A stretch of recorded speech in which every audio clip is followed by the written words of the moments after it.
Rikers Island is mad crowded. You can't social distance, it's impossible.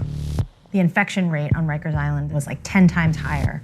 As a city, we needed to take a look at reducing the jail population as safely and as swiftly as possible. But this pandemic is actually bringing freedom to some New York City inmates. Mayor de Blasio says 23 inmates who were considered a low risk to reoffend were actually released from Rikers Island and other facilities. I had no one to help me. You dropped off at Port Authority. You got to fend for yourself.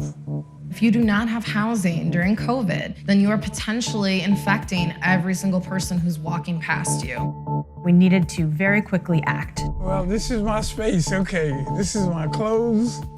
Got a little clothes. A secure place to come to, a place that's supportive, a place that's gonna help you. As a society, as a tax-paying person, you have been investing for decades into a system that has only created more harm for your community. Housing is a human right! Fight, fight, fight! If you want to really make your community safe, then investing in people and providing them with the opportunities they need is actually the route to go in the long term. And that's where the notion of the hotels came into play.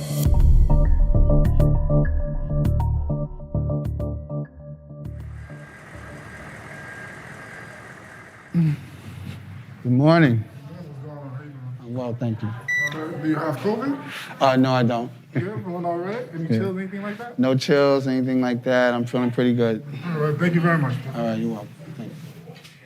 This area, which probably at one time served as a lounge, has now been set up to be the Transitional Community Service Area.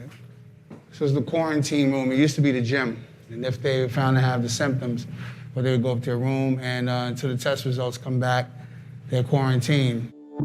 Due to COVID-19, the infection rate was like 10 times higher on Rikers Island, and New York City needed to release as many people as possible to have less people in one place.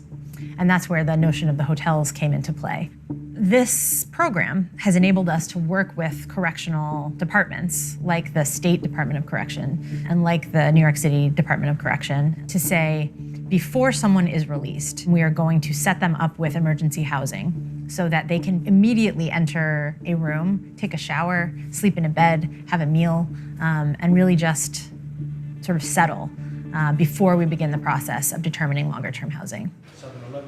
Yes. Thank you.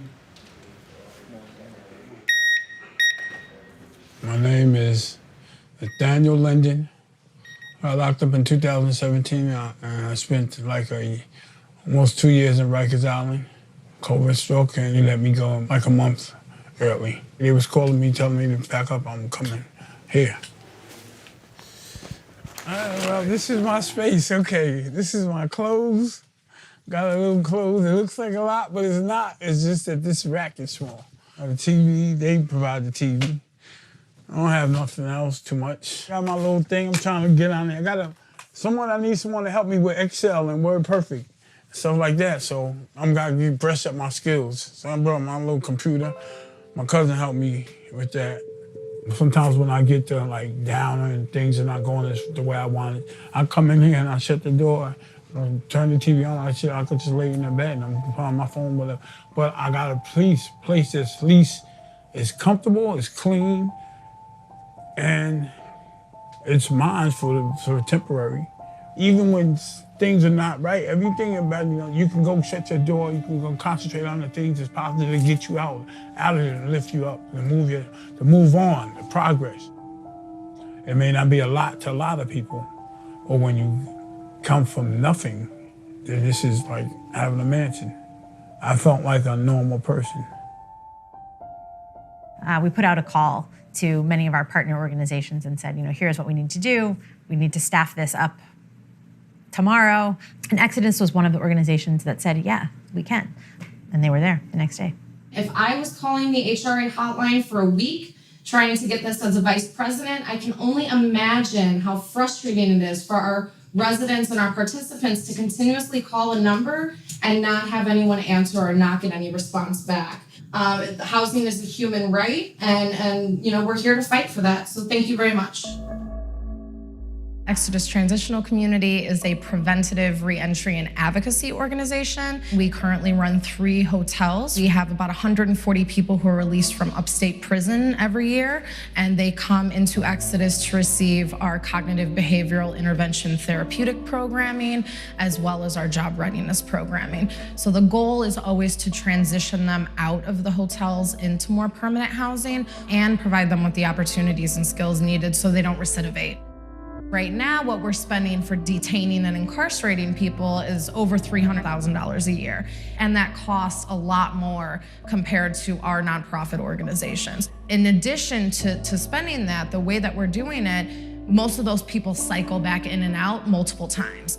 So I think investing more in alternatives to incarceration is really important because national average is like close to 70%, while our ATI programs have very little recidivism.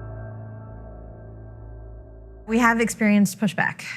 There have been community members who have said, how did this happen? No one told us this was happening. No one asked us what we thought. NIMBYism, not in my backyard, that's what NIMBY stands for, is everywhere in the city, unfortunately. My age is 53. I got released 2011, went in 1986. Let's actually write this out. I am 53 years old. Homeless. I'm experiencing difficulty finding... And that's discrimination in itself. ...a landlord who will accept my voucher. Housing discrimination is real. I think we can say a good line there about that. And it's not just with jails, it's with homeless shelters, it's with mental health clinics. We experienced a lot of name calling, spitting on, I mean, all different things from the community. They're not homeless people. Yes, they are. They're homeless folks that reside here. No, they were released out on early parole from Rikers Island. They were going to be released anyway, and so they were either going to be released to the shelter or the system. Okay, you can contact your local officials because we run the community advisory board, and so we've discussed that with them. You're actually wrong. Okay. You do your homework.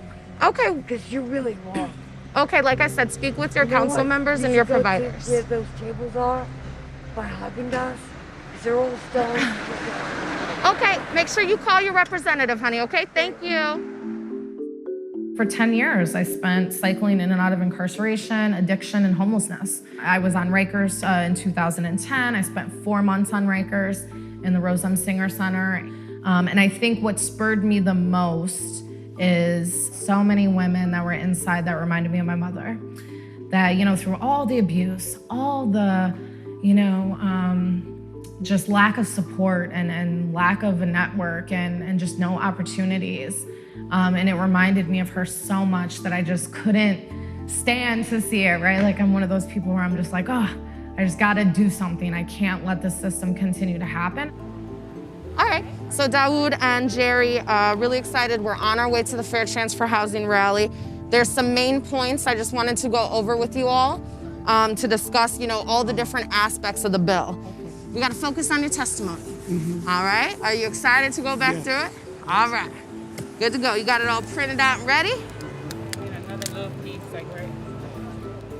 Most people don't realize in New York State, this is only in New York State, there is 6,958,700 people that have an arrest or a conviction record. That ain't right.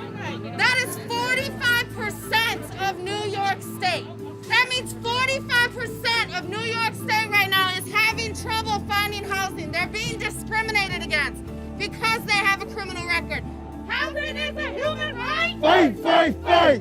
Housing is a human right. Fight, fight, fight. When a city like New York looks at lowering the jail population, closing Rikers Island, we must look at where folks will go and where they will reenter to. We must increase housing capacity. We must increase programs like emergency housing and transitional housing and supportive housing. Otherwise, we are sort of doomed to repeat the past. Most insidious effects of incarceration is that people are separated from one another, right? And in that separation, fear can fester. So when something that has been hidden away from you is suddenly in your backyard, I think sometimes the first reaction is fear. But really, as we've seen community members interact together, spend more time with one another, we've begun to see that shift. And I think that is what needs to happen more and more. Folks need to actually see one another, get to know one another, understand one another's stories. It gives you a sense of purpose, a sense of being, of that you can get through this. Yeah, you lost everything. Yeah, you messed up. Yeah, this and that. But someone is saying, okay, I'm gonna let you try again.